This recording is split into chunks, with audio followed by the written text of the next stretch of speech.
ciri seksual dan reproduksi, pembentukan dan pelepasan hormon oleh korteks adrenal, pembentukan dan pelepasan kelenjar tiroid, serta mempertahankan homeostasis. Nah, sistem hormon salah satunya yaitu yang sering berhubungan erat dengan estetika, yaitu estrogen, progesteron, dan melanin. Berperan pada proses terjadinya melasma. Hormon estrogen meningkatkan aktivitas tirosinase dan jumlah melanosit in vitro. Sel-sel kulit memiliki reseptor untuk estrogen dan progesteron dengan ekspresi yang lebih tinggi di daerah wajah dibandingkan dengan di area lain.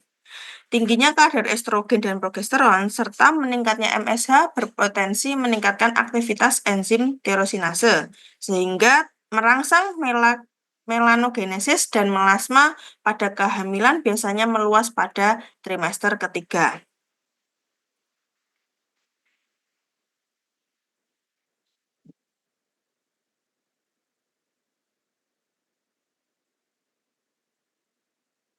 Pertumbuhan kelenjar sebasea dan produksi sebum dipengaruhi oleh hormon androgen. Pada penderita akne terdapat peningkatan konversi hormon androgen ini dari yang normal beredar di aliran darah testosteron ke bentuk metabolit yang lebih aktif 5-alfa dehidrotestosteron. Hormon ini mengikat reseptor androgen di sitoplasma dan terproliferasi sel penghasil sebum. Meningkatnya produksi sebum pada penderita akne disebabkan oleh respon organ akhir yang berlebihan. Pada kelenjar sebasea, responnya berlebih pada kelenjar sebasea terhadap kadar normal androgen dalam darah. Sehingga terjadilah peningkatan unsur komedogenik dan inflamatogenik sebagai penyebab terjadinya akne.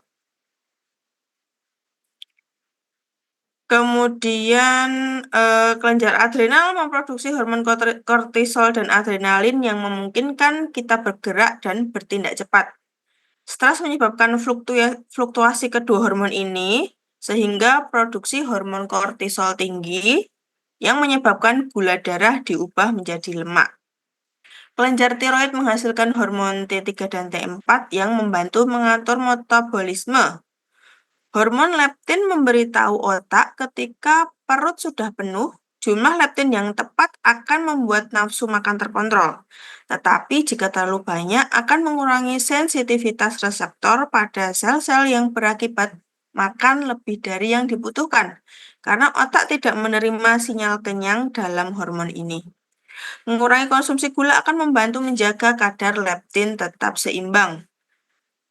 Sebaliknya, grelin adalah hormon yang mengirim sinyal lapar ke otak. Jadi, kebalikannya dari leptin. Terlalu banyak grelin akan memicu nafsu makan berlebih.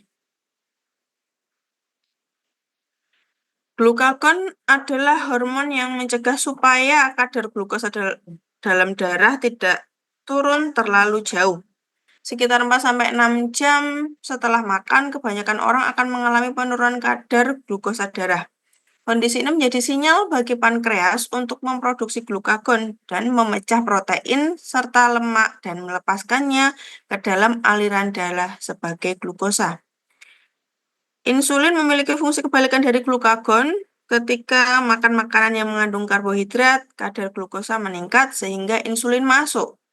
Ketika glukosa darah meningkat, insulin merangsang sel-sel tubuh untuk menyerap glukosa di darah, kemudian menggunakan glukosa untuk energi.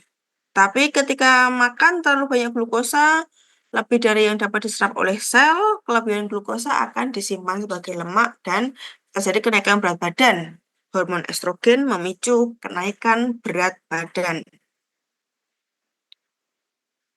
Itu yang mungkin fenomena yang terjadi pada KB. Nah, masuk ke efek rangsangan akupuntur pada kulit. Akupuntur menghasilkan banyak efek dengan merangsang serat saraf di kulit dan otot. Serat sensorik ini membentuk jaringan di lapisan kulit. Penusukan yang mempengaruhi saraf ini memicu potensi aksi yang tersebar di sekitar jaringan lokal. Berbagai zat dilepaskan sebagai hasilnya terutama kalsitonin yang berhubungan dengan gen peptide. Hal ini menyebabkan pembuluh darah lokal dilatasi sehingga aliran darah lokal meningkat. Efek ini sering terlihat pada permukaan kulit di sekitar jarum berwarna kemerahan cerah dengan aliran darah meningkat sesudahnya. Jadi efek penusukan lokal terjadi kemerahan. Aliran darah juga meningkat dalam jaringan yang lebih dalam yang mendorong penyembuhan jaringan, misalnya dalam beberapa kondisi kulit atau luka ringan. Hal ini juga meningkatkan fungsi kelenjar lokal.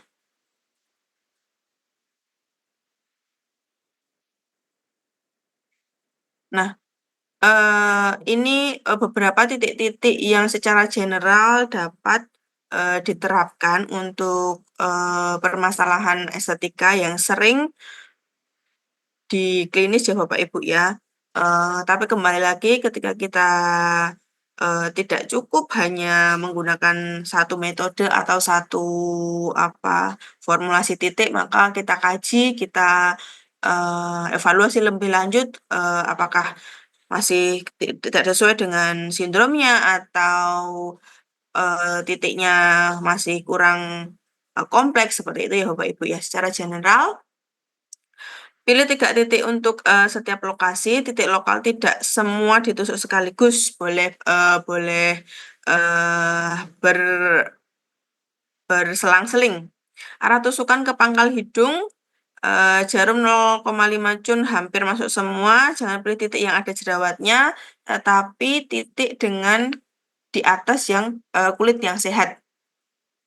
Pemilihan titik akupunturnya pada LI11, LI4, SP10, SP6, dan ST36 serta TE17. Untuk akupuntur telinga, dapat dipilih titik paru karena kulit adalah jaringan yang dikuasai oleh paru, maka bisa diambil titik paru. Dengan detektor dipilih 2 buah titik paling peka. Jadi mungkin Bapak Ibu curiga ada pencernaannya yang nggak baik-baik saja misalnya. Jadi paru atau limpa atau lambungnya bisa cek dulu, bisa dipalpasi dulu di mana yang paling peka, di mana yang paling nyeri. Begitu bisa dilakukan penusukan di area itu. Untuk area telinga, untuk IR akupuntur. Kemudian teknik untuk perangsangan listrik, setiap titik dirangsang dengan frekuensi rendah 1-2 Hz dengan gelombang kontinus selama 20-25 menit. Kemudian treatment dilakukan sebanyak 3 kali dalam seminggu. Rata-rata satu seri pengobatan terdiri dari 10 kali kunjungan. Pengobatan dapat lanjutkan untuk seri berikutnya setelah melalui masa istirahat selama 2 minggu. Kemudian untuk melasma, pemilihan titik lokal pada wajah biasanya terdapat pada dahi, sekitar mata, hidung, mulut, dan pipi. Tiap titik dirangsang dengan elektrosmata selama 30-45 menit dengan frekuensi sedang. Titik akupuntur yang bisa dipakai adalah LI11, LI4, SP10, SP6, SP36, dan TE17. Setiap treatment hanya 11 sisi tubuh selama 30-45 menit dengan frekuensi sedang. Kemudian untuk pemilihan titik telinga sama paru dengan detektor dipilih 2 buah titik yang paling peka. Titik perangsangan dengan listrik, setiap titik dirangsang dengan frekuensi sedang 6-7 Hz dengan gelombang kontinu selama 30-45 menit. Pengobatan dilakukan sebanyak 3 kali dalam seminggu. Rata-rata satu seri pengobatan terdiri dari 10 kali kunjungan. Pengobatan dapat dilakukan untuk seri berikutnya setelah melalui masa istirahat 2 minggu. Nah, untuk aging ya, untuk anti-aging atau biasanya wrinkle. Pemilihan titik lokal pada wajah untuk jenis keriput horizontal, titik utama dipilih titik pada puncak kepala, yaitu titik GV21. Kemudian selanjutnya dipilih titik akupuntur yang terdapat pada dahi, sekitar mata, hidung, mulut, dan pipi. Dan titik dirangsang dengan ES selama 30-45 menit dengan frekuensi sedang. Untuk jenis keriput vertikal, titik utama selalu dipilih titik pada puncak kepala, yaitu yintang. Selanjutnya dipilih titik BL2, LI18, ST10, dan CV22. Setiap titik dirangsang dengan elektrostimulator 30-45 menit. Dan pengambilan titik disesuaikan dengan lokasi tempat keriputnya. Bila perlu, ambil sebanyak-banyaknya tergantung lokasi keriputnya tersebut. Menusuk ke arah pangkal hidung karena akan menarik mengencang ke arah tengah. Jarum 0,5 cun hampir masuk semua. Pemilihan titik tubuh pakai LU11, GB20, LI4, ST36, SP10, dan TE17. Untuk titik akupuntur telinga masih sama dengan titik paru atau dengan detektor, dipilih 2 buah titik paling peka. Untuk teknik perangsangan listrik dengan frekuensi sedang 3-5 Hz dengan gelombang kontinu selama lebih dari 45 menit. Treatment dilakukan sebanyak 3 kali dalam seminggu, rata-rata satu seri treatment terdiri dari 10 kali kunjungan. Treatment dapat dilanjutkan untuk seri berikutnya setelah istirahat 2 minggu. Nah, untuk penelitian lain, ini dilakukan oleh dari Fakultas Kedokteran UI yang meneliti tentang perubahan garis kerut nasolabial. Penelitian ini berbentuk kuasi eksperimen dan melihat perubahan garis kerut nasolabial setelah tindakan manual akupuntur.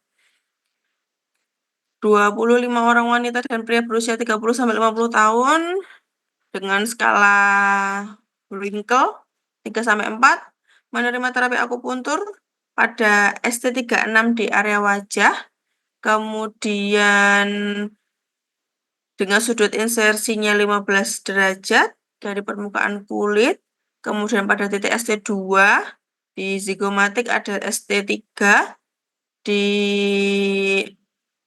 inferior arcozigomatik ada SI18, ST4, ST7, serta titik aksi poin di kulit temporal kepala di sepanjang tepi batas rambut pada otot temporoparietalis. Kemudian ada manipulasinya twisting yang diberikan tiap 10 menit selama 30 menit. Jadi kurang lebih 3 kali manipulasi manual yang diberikan. Terapi diberikan sebanyak 6 sesi, 3 kali seminggu selama 2 minggu. Hasil penelitian menunjukkan bahwa terdapat penurunan rata panjang garis kerut nasolabial di akhir terapi. Follow up 2 minggu dan 4 minggu pasca terapi. Terdapat perbaikan 1 tingkat pada skala WSRS setelah terapi. Dan perbaikan skala GAIS 2-3 tingkat setelah terapi. Oke. Kemudian peran akupuntur terhadap regulasi hormon, yaitu akupuntur dapat memperbaiki kondisi hormon-hormon di dalam tubuh. Dalam akupuntur dikenal dengan reaksi analgesia general dengan penusukan di titik ST36, SP6, PC6, LI4, dan GV20 yang dapat merangsang hipotalamus, pituitary, dan merangsang adrenal di ginjal atau biasa disebut HPA aksis. Kontrol HPA melakukan kontrol homeostasis pada gonad, terutama progesteron dan estrogen pada wanita yang disebut ovarium. Akupuntur ditujukan pembentukan homeostasis sistem HPA sehingga produksi estrogen meningkat. Harapannya ketika estrogen meningkat ini akan menjadikan kulit kencang dan elastis. Oke, selesai.